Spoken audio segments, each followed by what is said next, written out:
The House Select Committee on China Leadership will hold a trade debate later today featuring two bipartisan panels discussing China trade relations, technology export controls, and investment flows. The moderators of that debate join us this morning: China Select Committee Chairman Mike Gallagher and Ranking Member Raja Krishnamoorthi. Congressman, welcome to both of you. Let's lay this out a little bit, because most of the time when we talk bipartisanship, worries about China come front and center. That seems to be the #1 issue that both sides of the aisle agree on. What should we expect today? Congressman Gallagher, we'll start with you.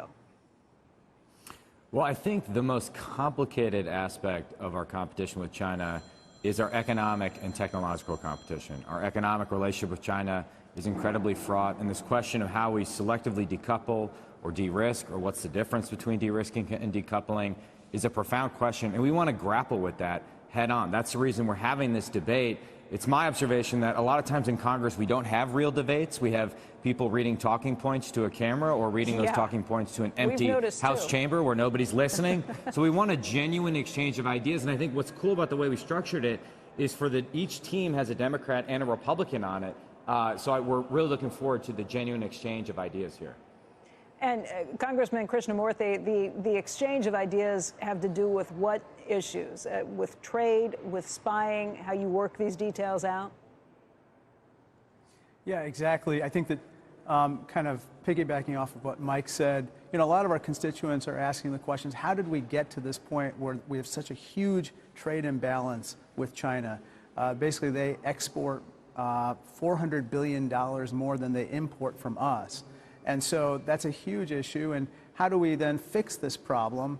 How do we prevent them from violating global trade rules, engaging in cyber hacking and intellectual property theft or economic coercion, or doing other things to make it harder for us to compete? And then finally, how do we continue to make stuff here in America, especially things that are vital to our economy, our national security, healthcare, things like personal protective equipment, and then active pharmaceutical ingredients. All that stuff, unfortunately, has been outsourced, and we learned the hard way during the pandemic that when you do that, you have supply chain risks, and that's a big problem for our country. I'm glad to hear you bring up the idea of pharmaceuticals being sourced outside this country, being sourced specifically in China, because I was just talking to a few people about the idea that we know this is a problem. We learned it firsthand during the pandemic, but we really haven't done anything about it. How quickly, Congressman Krishnamoorthi, do you think we can address those issues? And I'm glad to hear you honestly focused on that. Well, I think that Mike and I are probably going to be recommending this as a part of a set of bipartisan measures that we'll issue as part of a report that will then try to transform into legislation. I think a lot of people here in Congress on both sides of the aisle recognize that something has to be done to onshore some of these products and diversify supply chains.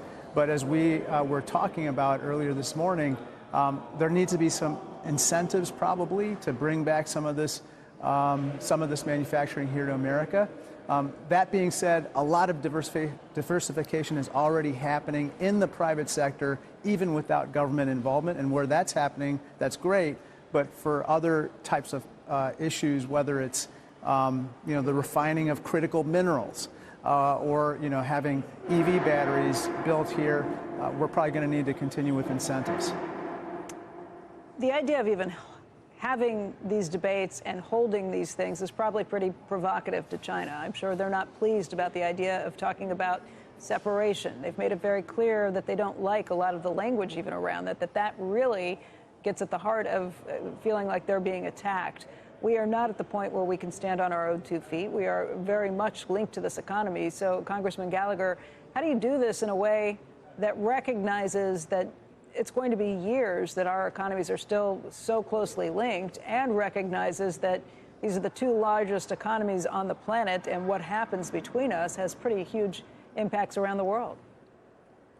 Well, I think intellectually you have to think about it both as a short-term sprint. There are things we need to do in the next 5 years in order to, most notably, prevent a war with China over Taiwan and reduce the economic leverage they might wield against us in that war.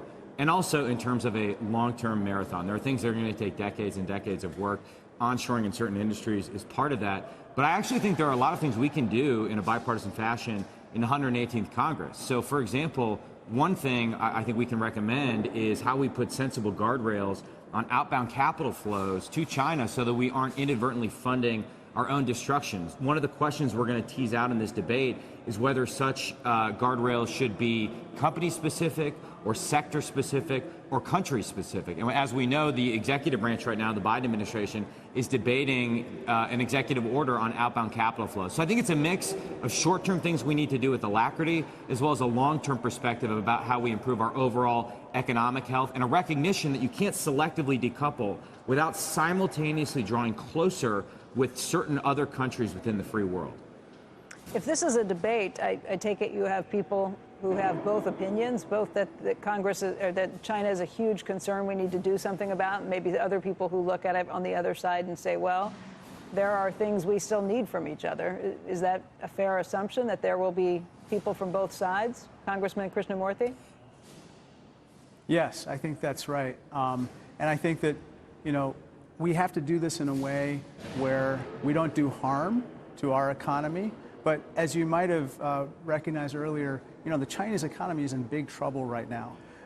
Youth unemployment is like 22%. The real estate market is tanking.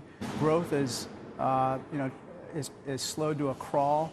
And so this is the time where they should probably decide to play by global trade rules and engage with other countries. And perhaps there is an opportunity where, their current situation might materialize into better behavior. But until then, we have to make sure that we protect ourselves and we onshore what needs to be onshored, and we friendshore other items as well. Gentlemen, thank you both. We'll be watching later today. Thank you.